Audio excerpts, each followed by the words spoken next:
Assalomu alaykum. Inomarka mebellar, Belarusga mebel obzori. Ya'ni Belarusning Pinsk Drev kompaniyasi orqali ishlab chiqarilgan mehki mebellarimiz, divan kreslolarimiz. Ya'ni bitta divan, bitta kreslo bo'ladi. Xo'p. Bu yerda o'zlarining logotiplarini ko'rishingiz mumkin. Yaqinlashtirib, choklar, har bitta detalni ko'rib chiqishingiz mumkin.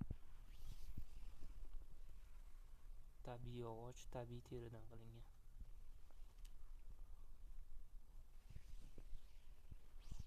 Hop, obivkalarga keladigan bo'lsak, podzakaz ham chiqadi.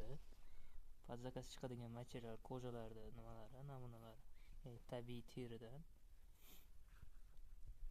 Pinstrev kompaniyasi orqali.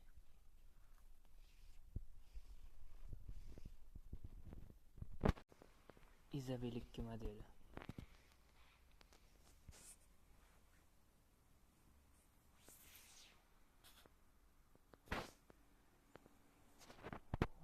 Ishlanmasiga 3 kishilik divan plus uyga, mehmonxonaga yoki ofisga qo'yib qo'ysangiz ham ko'ringan mebel.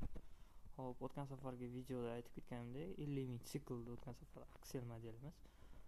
Kojalarda iznostойкость turishi 200 ming, 150 ming, 200 ming siklgacha bardoshlilik darajasi kelgan. Chunki bu tabiiy yog'och, chirib tushib ketmaydi. 20-30 yil davomida xotirjam ishlatishingiz mumkin. Avloddan avlodga qoladigan mebel. Choklari, ishlanmalari, italyanskiy stil как. Leva angliyskiy. Hop, karkas qismini aytib o'tdim, tabiiy yog'ochdan. Tabiiy teri, yog'i ham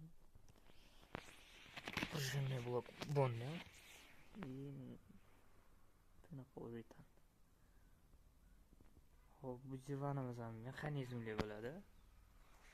Hozir ko'rsatamiz.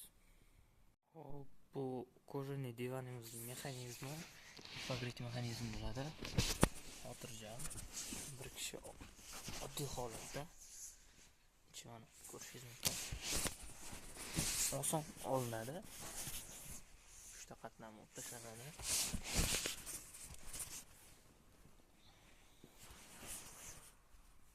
Ko'rishingiz mumkin.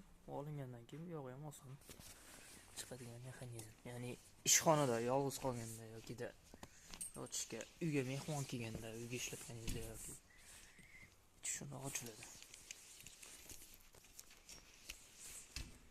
Keyin spalniy место bo'ladi.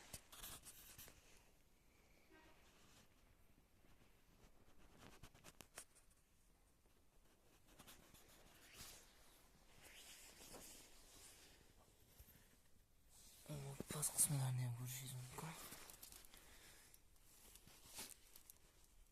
Temir to'qima. И plus matrasi bilan.